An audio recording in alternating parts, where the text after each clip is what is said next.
So we're going to set up a simple database, and then we'll start to play around getting it talking to our ASP.NET application. So what I want you to do, if you go in on Blackboard, go into the Lesson 5 folder, SQL Server Entity Framework.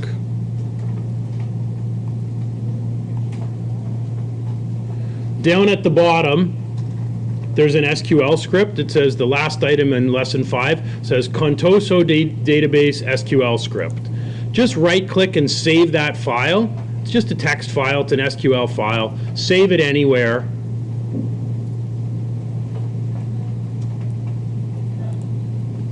So it's named contososcripts.sql. So this is a sample database from Microsoft.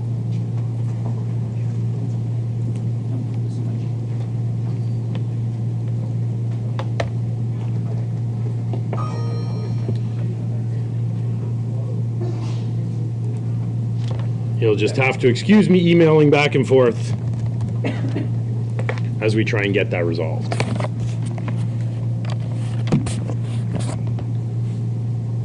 So if you can connect to Azure,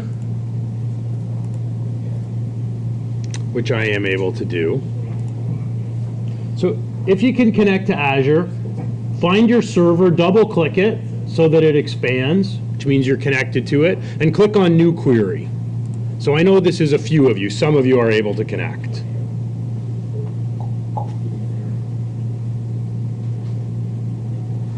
Now, I was able to connect. I have a feeling I'm about to lose my connection. Yeah. So, okay, well, if we all have to work locally, that's fine.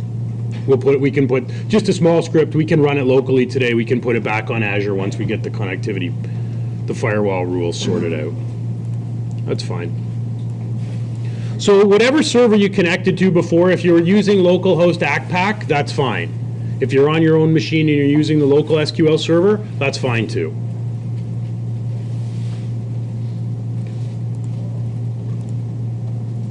So I'm going to create a local database. I'm going to go to New Database. I'm going to click on Database, New. I'll just call this Monday. We'll rebuild this database on Azure another day. For now, we'll just work locally.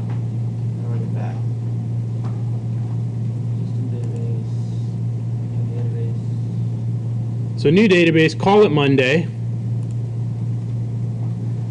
and it'll create a blank database for us. No tables, there's nothing in here.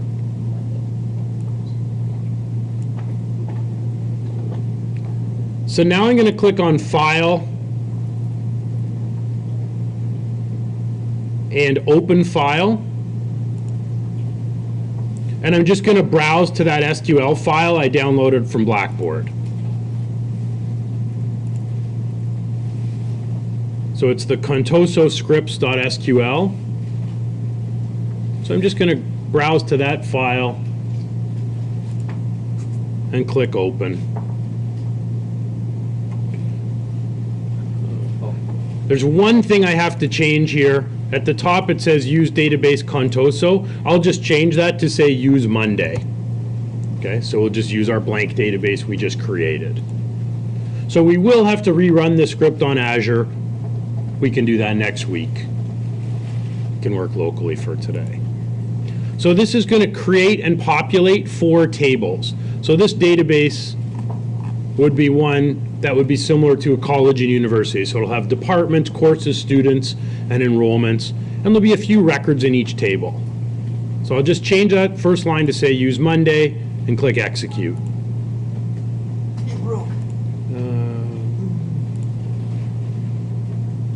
So when it runs, why do you use square brackets? Square brackets indicate the name of an object. It's the name of the database. Semicolons? Pardon? No semicolons? You don't. They're not required. The semicolons are not required. I just said use Monday semicolon. That's fine. The semicolon, it will work. It's not required. So now if I just click refresh up here and expand my list of tables, now I have 4 tables: courses, enrollments, departments, and students. So So if I want to browse, for example, the students table, I can right-click and choose Select Top 1,000 Rows, and that's what's in here. There's 8 student records.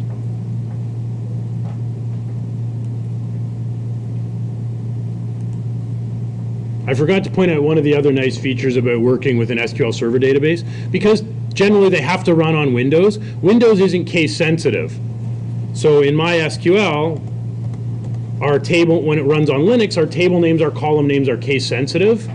SQL Server, they're not. You can notice the names are sort of in camel case. This is typical sort of standard Microsoft naming conventions. But if I want to name that table all lowercase when I run my query,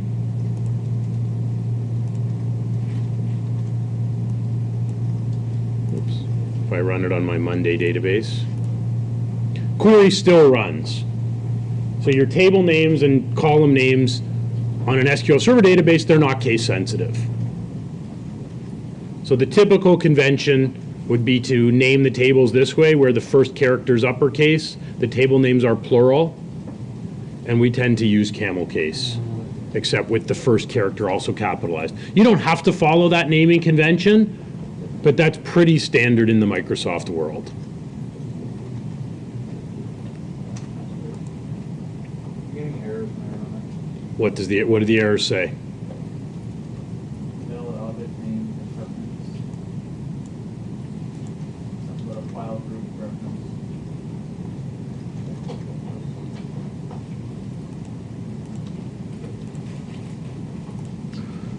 Okay, so what we're going to do, we're basically going to build out this application over a number of weeks. We've kind of been building a new solution every week.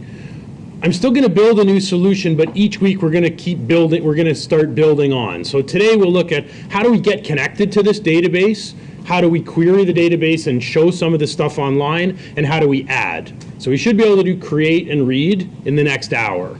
The next week we'll pick up where we left off, we'll add, update, delete. That basically takes us in 2 weeks we've got our midterm. So we should be able to do create, read, update, and delete over the next kind of 4 hours of class. We'll have our midterm in 2 weeks. Then after reading week, we'll start looking at things like authentication and authorization, error handling, and we'll keep building on with this same application. So rather than starting with a brand new clean application every week, we'll keep building on. Okay, I'll put each version on GitHub, so you'll still have each finished version, but we'll kind of build on and build this whole thing out over the next few weeks. So we'll start and we'll work with the local database, and eventually we'll move this database onto Azure as well. Okay. So if you can open up Visual Studio.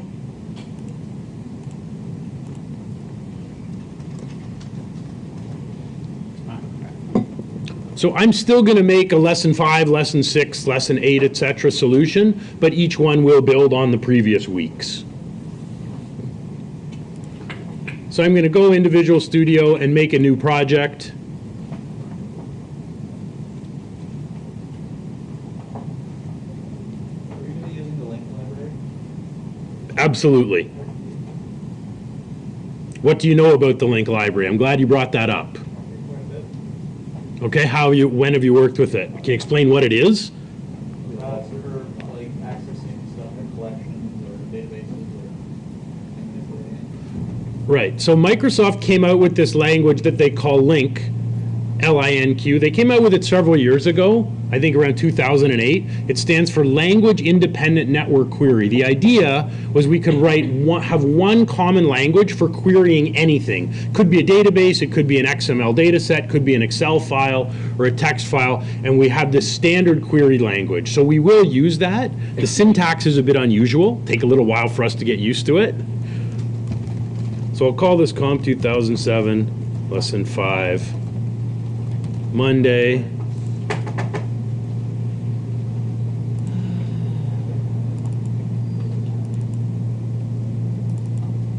So I'll save it in a lesson 5 folder. And then when we start next week, we'll actually build on top of whatever we do today. So I'm going to create a directory for it. And we'll pick the same options as usual. We'll pick an empty web application, and we'll choose web forms. I had an issue at home when I was trying to create this. It wouldn't immediately recognize the ASP tags. You may just have to compile it once in order for that to happen. So I'll create the project. Again, if you've just opened Visual Studio and you're on the lab computer, you probably want to turn on the line numbers. So that's through Tools, Options, Text Editor, and all languages. You can enable the line numbers.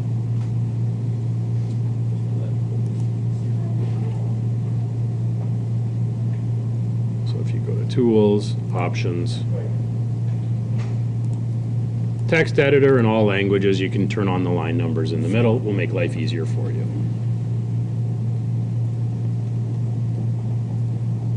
Richard, you need to check web forms on the left. Nope, down below in the gray section.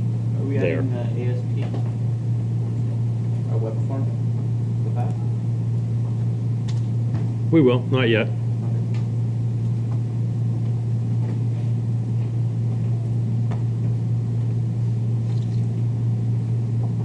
So before we build out the application, kind of piggybacking on Mike's question about using LINQ, I want to look for a second at how our ASP.NET application is actually going to talk to SQL Server. So it used to be when, in the first two versions, in versions 1 and 2 of the .NET framework, there was a very similar library in ASP.NET, very similar library to MySQLi or PDO in PHP, where we had things like a connection. So we would first create a connection, and we would sort of manually code all of the database interaction, how we connected, fetched data, looped through, executed SQL commands.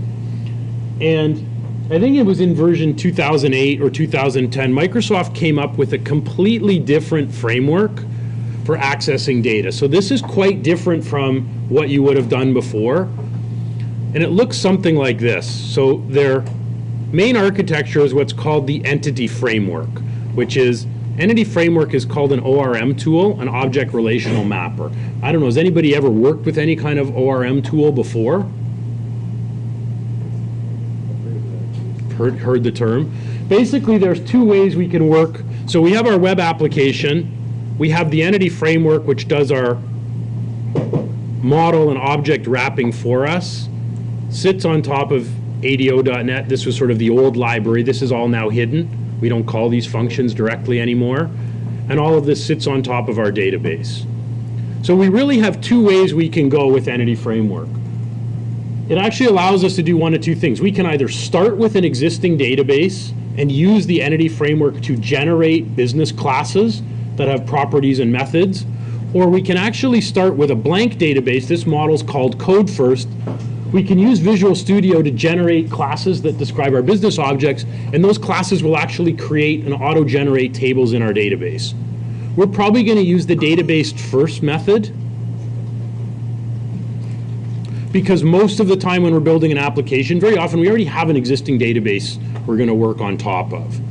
So what Entity Framework actually does, let's say we're working on building an e-commerce site, so we have tables in our database like orders, customers, products. The Entity Framework will actually generate class files, auto-generate them in Visual Studio. So it'll auto-generate a customer class for us with all the properties like first name, last name. And the neat thing about these models that Entity Framework does is it auto-generates all of the CRUD methods. So we don't have to write our own functions for doing create, read, update, and delete. We don't have to do things like connect to the database. We also don't have to write SQL commands anymore. All of that stuff is taken care of within Entity Framework. So, and using, as Mike was asking about, using the LINQ syntax. So this would be something, a LINQ equivalent of an SQL query. We no longer have to write the full SQL query. We write a LINQ style version of it. So this would select from customers table using this kind of filter. So it takes a little while to get used to what the Entity Framework does. I'm just going to show you a brief intro. This is like a 5-minute quick walkthrough to give you some idea of where we're going with it. As you can see, that's a pretty popular tutorial set. He's got 42,000 views, a little more than I've got. So we're going to work with the database first model. So we're going to take an existing database and we're going to use Entity Framework to auto-generate the classes that will automatically connect and perform create, read, up, have built-in create, read, update, and delete methods that we can invoke. So in Visual Studio, let's build out a couple things. We'll go to Solution Explorer. So we're going to build, first we'll start with a simple master page. So I'm going to right-click on my project and I'm going to add a new item. If I scroll down near the bottom, we want a web forms master page.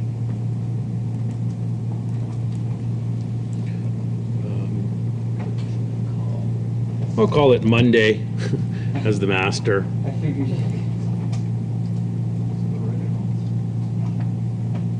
classlet.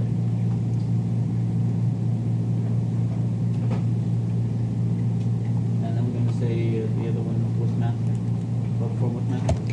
Yep, but we'll put a few things on our master page. We'll put in a navigation section.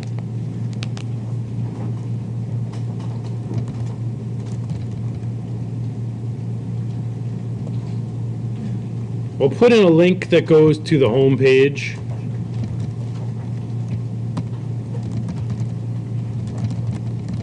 So I'll use this same master page each week.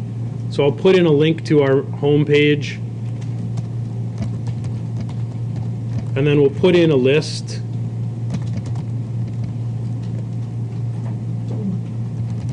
So we have a programs, actually, I'm just going to check my database for a minute. Sorry, we've got departments, courses, enrollments, and students. So we're going to want some of those as links in our master page.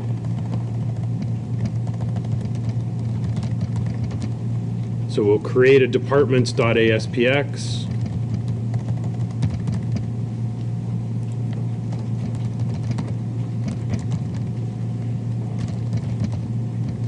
We'll create a courses.aspx. We won't do all of these today. We'll do these over the next several weeks.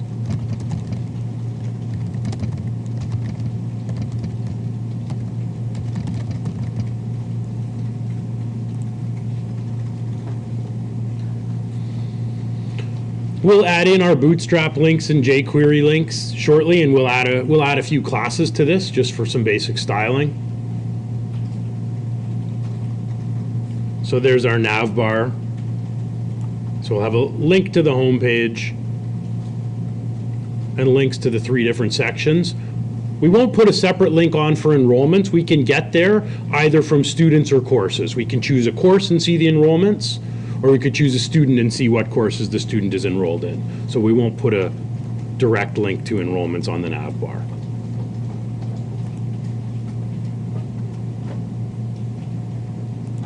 And down below my form at the bottom, I'll put on a footer tag.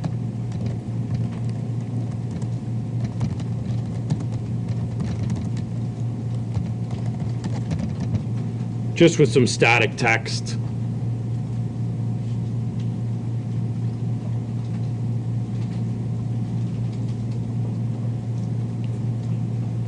And in a minute, I'll just go over to Blackboard and I'll grab the Bootstrap and jQuery links.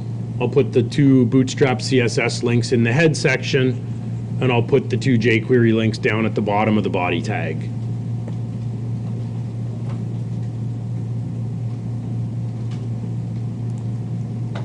I'll also put on a title.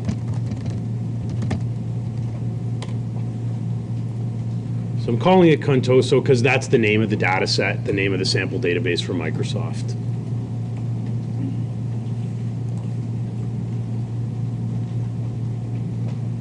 So I'm just going to go back to Blackboard. And in Tools and Resources,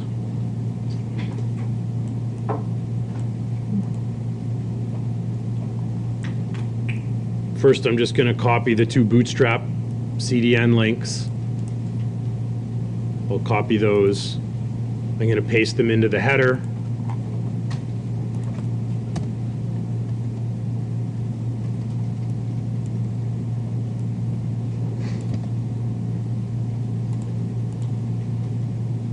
And then I'll grab the 2 jQuery CDN links.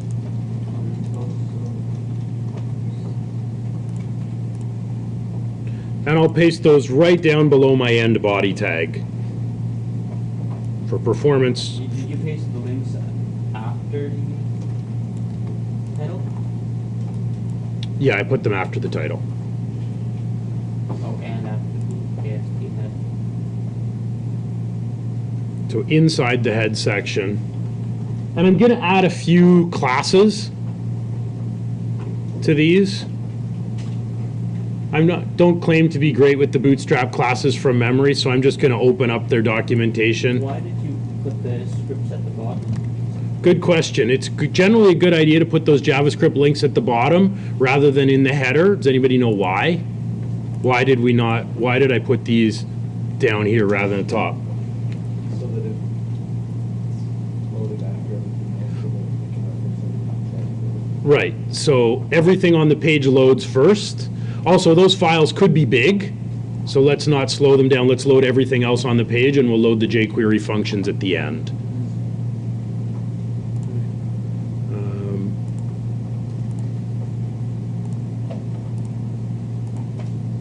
So we'll just apply a few.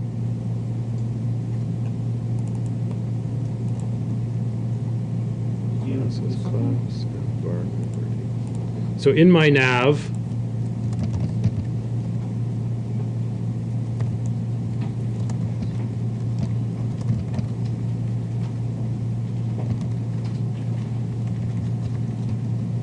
oops, sorry.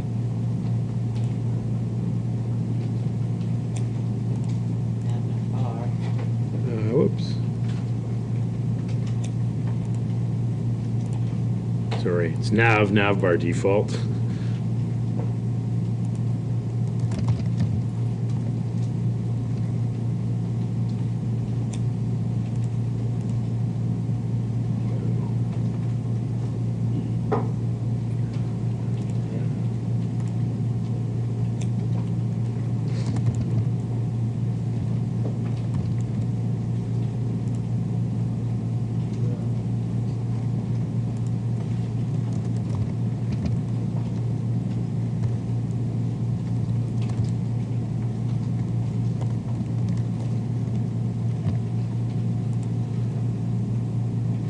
I think those are the classes I want to use here.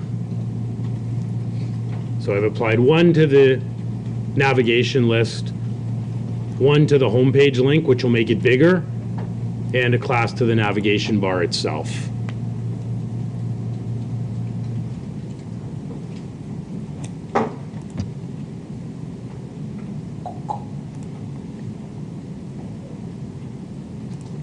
I'm going to apply one to the footer as well. So inside my footer, I'll give it a class.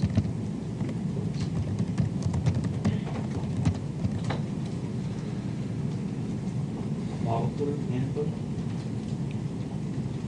So in the footer, I'll apply that as well.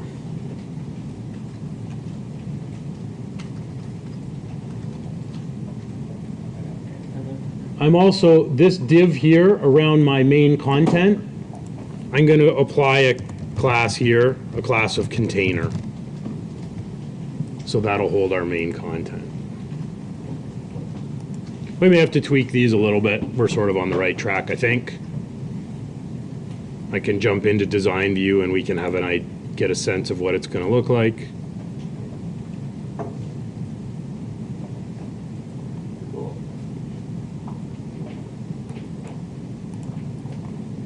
I may have to tweak that a bit.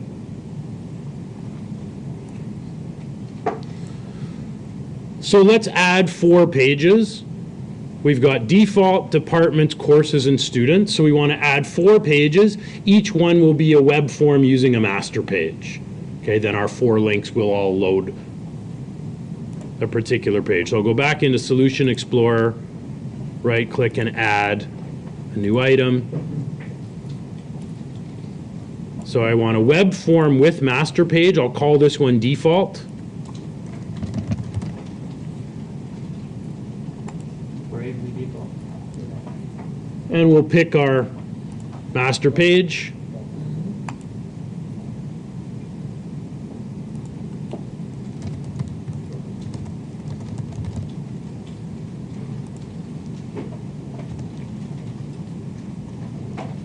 And in here, I'll maybe just put on the heading.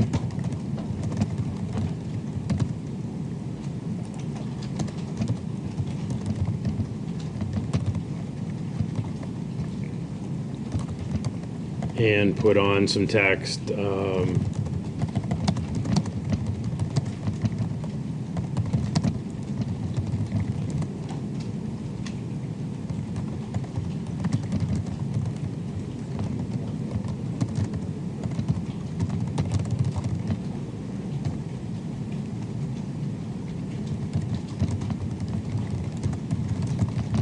You can put in anything you want here. You don't have to copy. I'm just making this up as I go.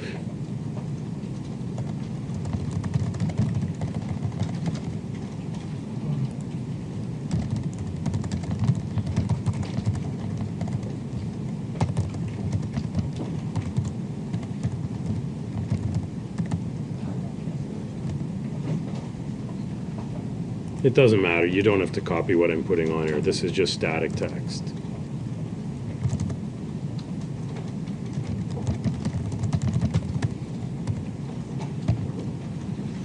So there's our home page.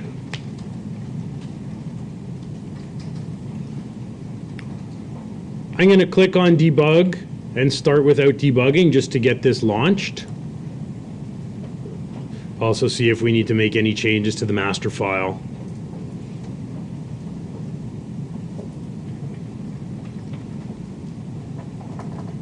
So it'll build the DLL.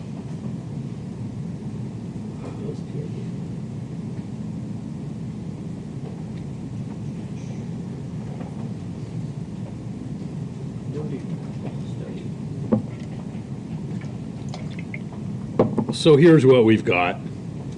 So we've got this navigation bar. So giving this class of navbar brand makes our link to the home page bigger. And then we've got 3 links and a footer. So we're going to start with departments. We've got a few departments in the database already. So the first thing we want to do is build the departments page that's going to display a grid with all of the departments. And then we'll add an add link, and we should be able to add a new department. We'll get as far as we can with that today, and then we'll also add update and delete functionality next week. And then we'll also look at, so the departments are kind of a standalone table, but there is a relationship in the database between departments and courses. If I look in the database, so here's our departments table. We basically just have an ID, a name, and the budget. But our courses table will have a department ID as a foreign key. So when we build that out, we're going to have to look at how do we populate a drop-down so when somebody adds a course, they can select the related department. Okay, so that's kind of where we're going over the next little while. With the color in the footer, does that come directly from the alerts? Yeah, that comes from the class. So you can change that. So I used alert info. We can actually see in Bootstrap if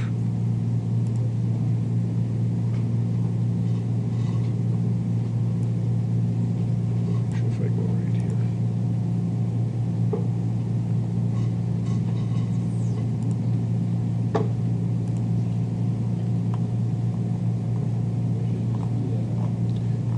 Yeah, there is a link somewhere. At the bottom. Maybe under customize. There was a panel on the right that I'm not seeing. I always did CSS.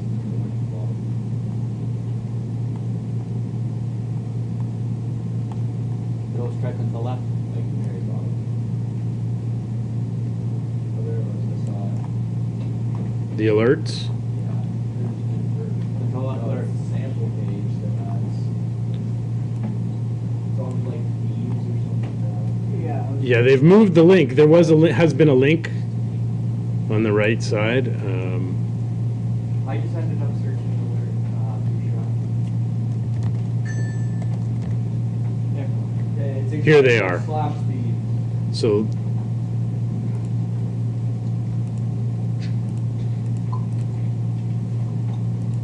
yeah, it's not showing all the classes on here. There was a sample. I don't know why I can't find it. Hey Rich, examples slash speeds URL for CSSs. Sorry. Yeah, examples. Slash speed.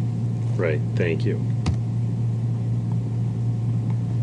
So here are the different options for the alerts. So I just use this one, the alert info class.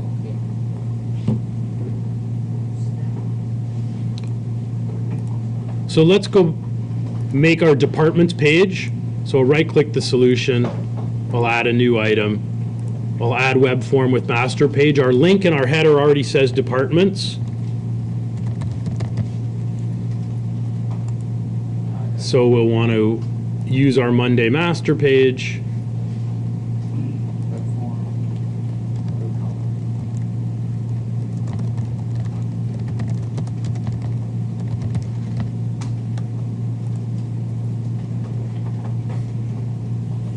So we'll call it departments. I'll recompile the solution. And now if we click our departments link, our departments page is going to load. These two will still give us 404 errors because we haven't built those yet. We don't really need those for today. So I'll just leave those pages out. So what we want on our departments page is we want to be able to query the departments table using the entity framework. And we want to be able to get this list. So we've got 4 departments, each with a name and a budget. We'll see how long it takes us to get this working. If we get it working quickly, we may have time to build a page for adding. If not, we'll get into that next week.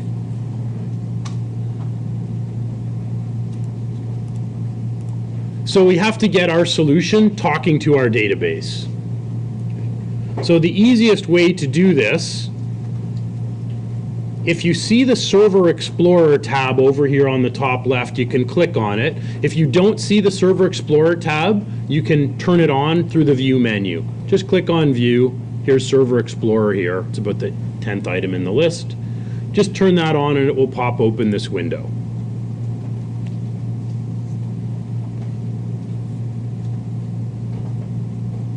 So if you right-click on Data Connections and choose Add Connection, if you're on the lab computers, just put in localhost /ACPAC. You can leave Windows authentication. Which one did you check? We're getting a different dialog. Yeah. We're going to choose data source. Okay. Choose SQL Server as the data source. Microsoft SQL Server. Yep. Now we got your screen. So use localhost /ACPAC. If you have your own machine and you're connecting to your own SQL Server, put in brackets local as the server name, and you have to use SQL Server authentication.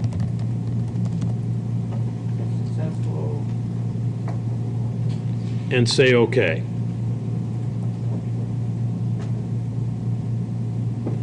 Please select the database name. Yeah. Yes, I have to change this because it's connecting to the wrong database. It's connecting to the master database. I've got no tables.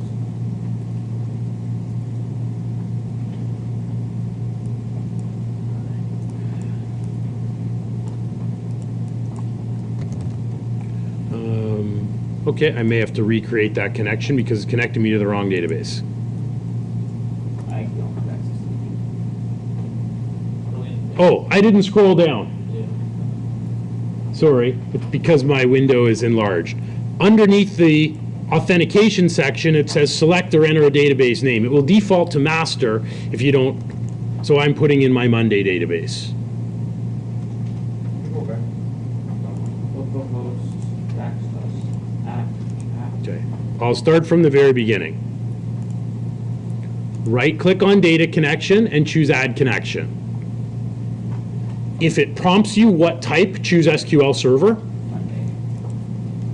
Put in, if you're on your own machine, use local as the server, SA is the username and your password. If the school server, if you're on the school server, put in localhost /acpack and use Windows authentication. And then scroll down and enter Monday as the database name. And click OK.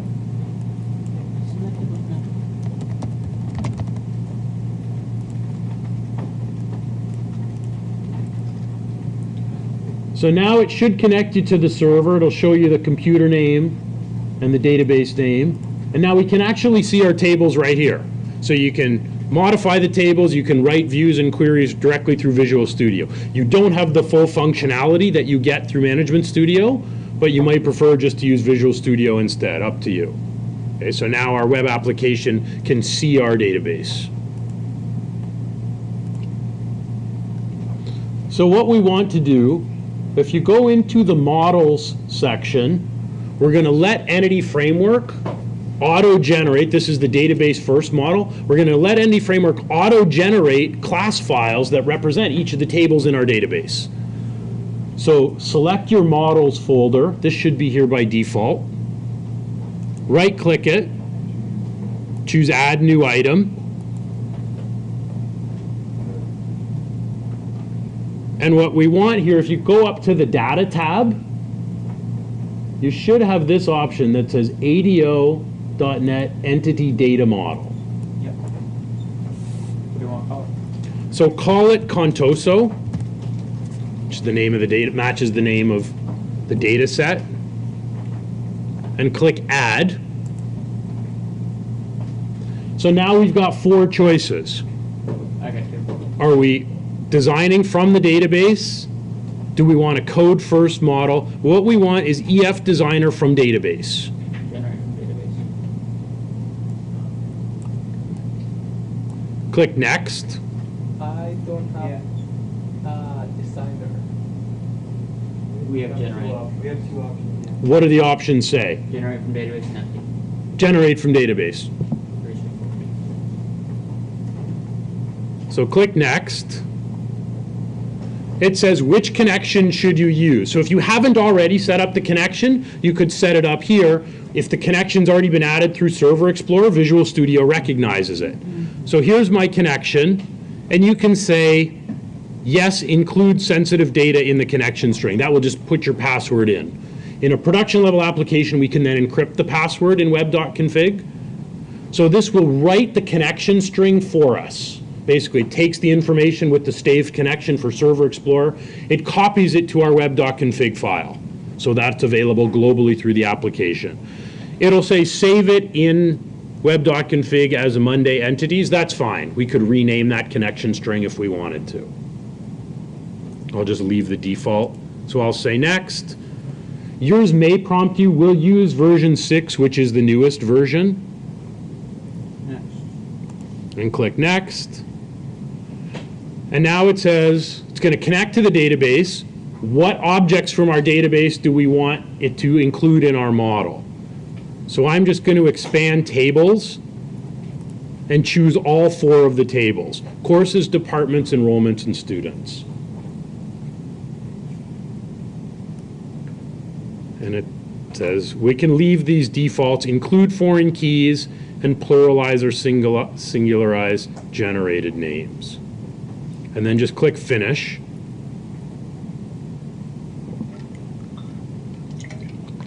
And we'll see what Entity Framework does.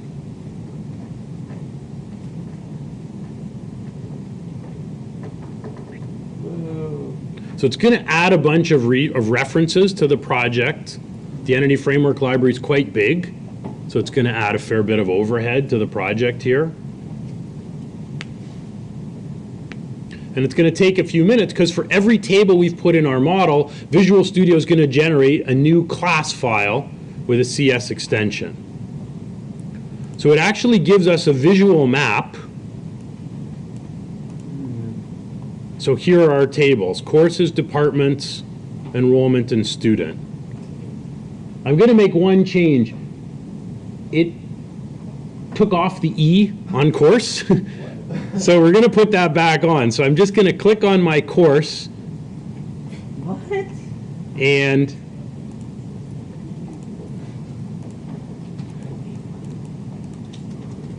Why did it do that? because it tries to singularize them, it doesn't recognize the E's part of the word. It thinks that's part of the pluralization. So I'm just going to double click where it says course and put the E back. So my model is, Now your stuff's gone. no, it's there. Oh. Course, department. So we can actually set up relationships through here, and then the model will know what kind of relationships we have. We'll do that a little bit later. We don't need to worry about that for now. The students supposed to be students. No, they're all singular, that's fine. So I'm just going to save my changes to my model, and we'll look at what the entity framework did. So if I go back to Solution Explorer, so here, this EDMX, this is our model file. It's very similar to an ERD, right, except it's a representation of the classes in the project. But now if you look under here, it also created a bunch of CS classes. So here's our department class. So it's auto-generated, and it includes all of the properties of that class. So before Entity Framework, if we wanted class objects, we'd have to manually create these ourselves. With Entity Framework, we have an existing database. We can use Entity Framework to actually create model classes for us. So there's our department, our course. It has get and set methods, and each property is typed already. So they've taken all of this manual work. Now, if you wanted to start, the code first model is we write the classes ourselves, or we just use the diagram designer to build them, and then we can actually generate new tables in the database from our model or from our classes. So that's the code first version. We can do either. Typically, I prefer the database first, but if in your own work you won't prefer to do the code first and then auto-generate the database from Visual Studio, you can do that, whatever you prefer. But in class, we're going to start with the existing database and go this way. Okay. So we don't really have to touch these. And not only do they have all of the properties that map to the columns in our database, but they have built-in create, read, update, and delete.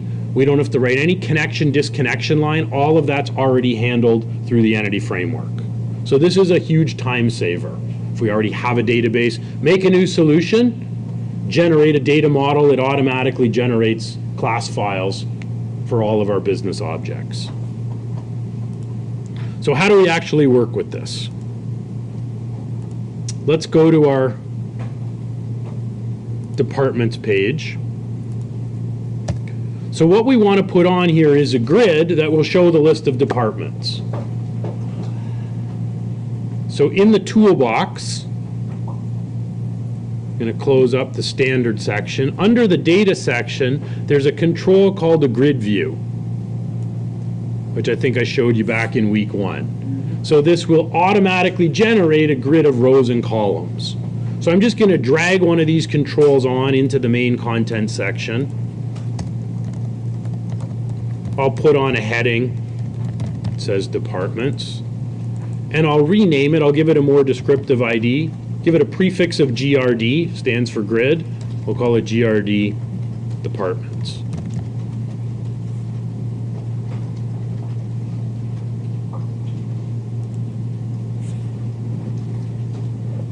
So now what we want to do is write some code. When this page loads, we want to use the Entity Framework, invoke our department model to automatically get the list of departments and tie the results that bind it to the grid. So if I'm just going to click on the View menu and Code, we'll get our page load event. I'm going to write our own function. We'll call it Get Departments. There may be something else we have to configure to get this to work. I'm not quite sure, but we'll try it. See. So when our page loads,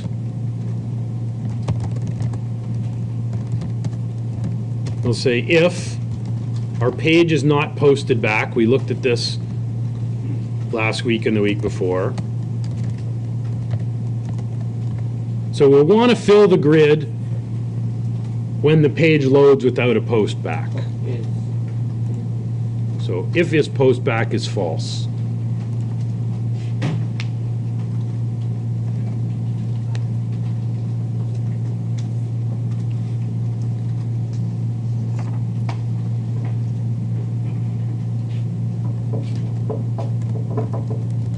So I'll create a variable. Like I said, we have to play around with this a bit. New.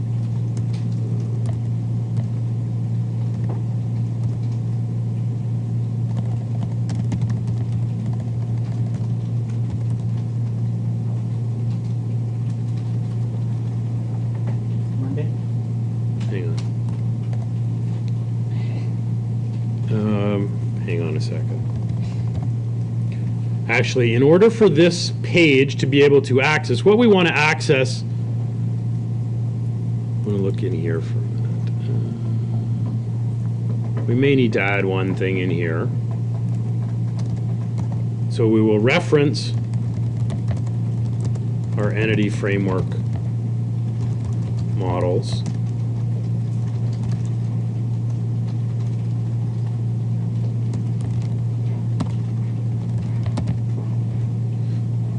So we want to be able to access the models.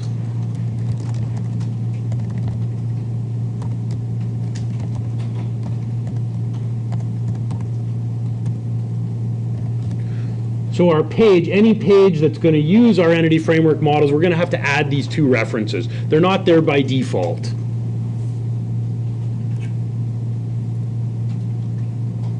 I think we're probably going to have to add one more class in there, but we'll see.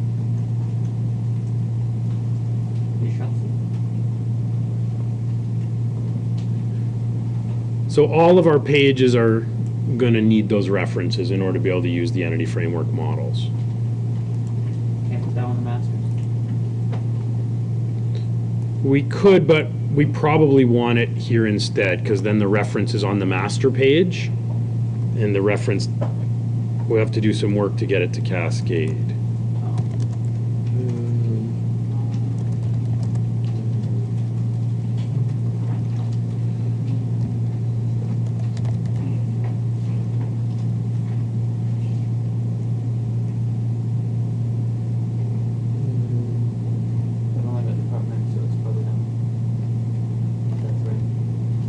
Actually, maybe I do.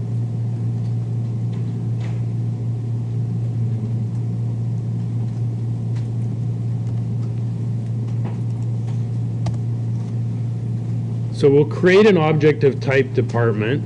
We'll try and run a query.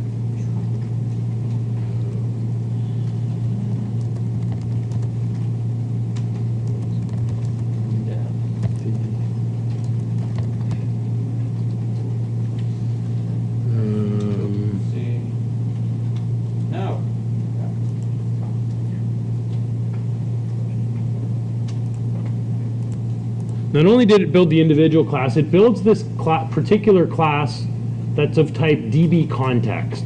This is using our connection string that got set up in web.config, and it's got these 4 objects: courses, departments, enrollments, and students. And here was Server Explorer. When we set up Entity Framework, here's where it set up our connection string to our SQL Server database. Our Monday database. Sorry.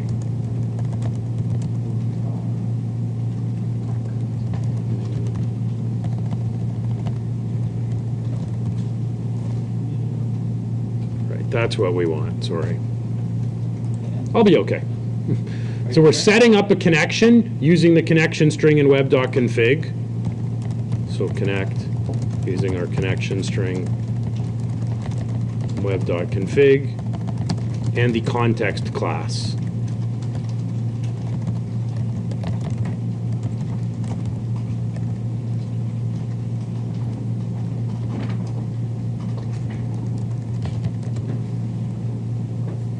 So now we'll use link to query the department's model. So here's our sort of funky link syntax. D is just a variable in our connection.departments. So this is instead of writing an SQL query. We say select D. So this is the equivalent of connecting to the database and writing a select star from departments. So our context accesses our departments model, and it can automatically run that select query. If we wanted to add an order by or a where clause, we can do that in our link SQL. So now departments will hold the list from that query.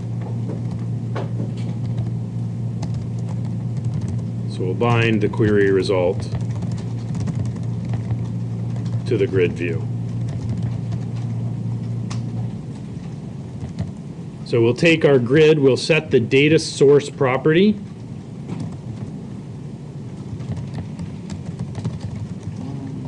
So we'll convert our result.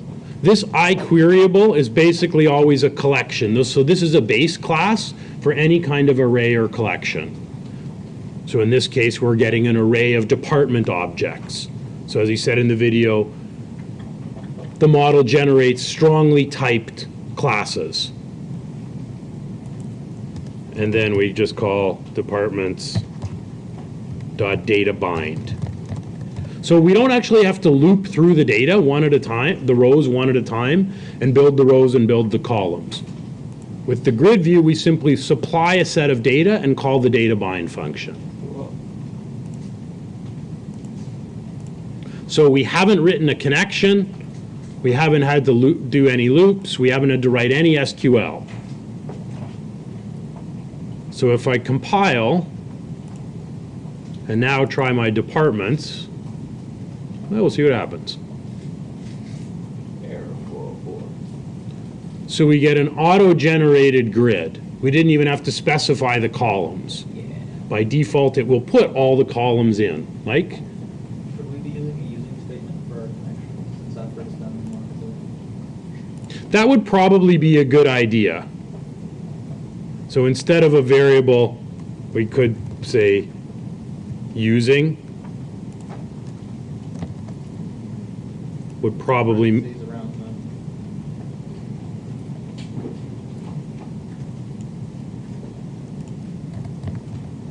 whoops, sorry, it has to go around the whole thing, basically. Can you explain why we would want to use using? What does that do? Wouldn't you also have to take this and loop it in? Because after the variable has been used, it's exposed. That's right. So we can take out, yes, that's semi. Another set of parentheses around the starting of the initialization. Parentheses.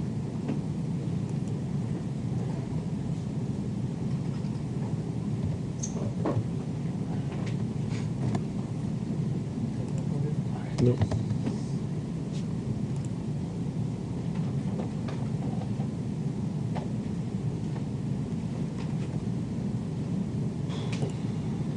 Parentheses here, parentheses there. Right. And then you have your var keyword still. Because you're still initializing it.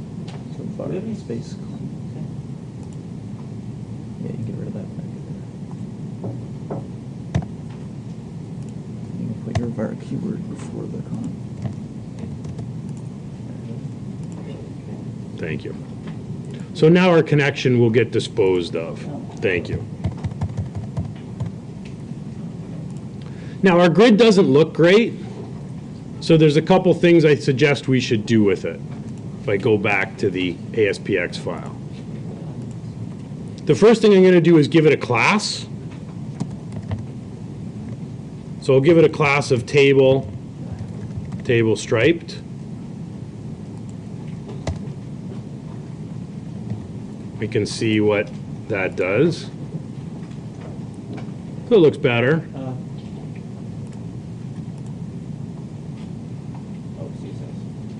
So CSS class. The other thing I want to do, let's say I don't want that student ID, that department ID to show. We just want to show the department name, and also we want to format the budget as currency. By default, it will show all the columns in our query. So normally when we use a grid, it has an auto-generate columns property. We're going to turn that off. So I'm going to set auto-generate columns to false, and we'll manually add. I don't have the stripe as a. Doesn't matter, it'll work. So I'm going to add columns. We're going to exclude the department ID. So in here we've got different kinds of columns that are part of the baked right into the grid, things like checkboxes or hyperlinks. I'm going to put in a bound field.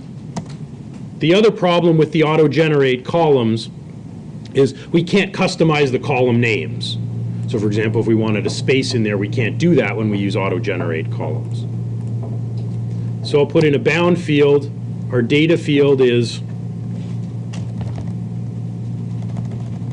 name, but we want the header text to say department name.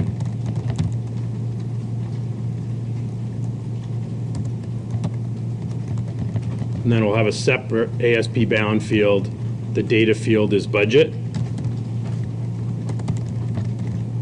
The header text is budget. We also have this data format string. So rather than just printing out the budget as a number, we want to format it as currency. So the currency format is just 0:C.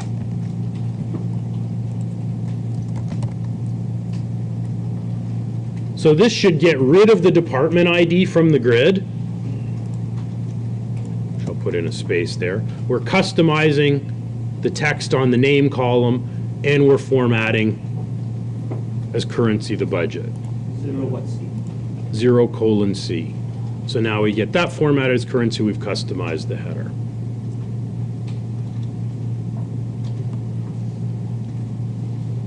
So we'll build our courses, and students pages are going to be similar. Again, we can use a grid view. And very similar code and logic. We'll use our context entity, and rather than connecting to our department model, we'll simply connect to our student model or course model to pull up that list. So not only does it allow us to query, does it have that method built in, but it has an update method, it has an add method, it has a remove method. They're already baked into all the models that any framework built for us. I got an error. So they're saving us a lot of time.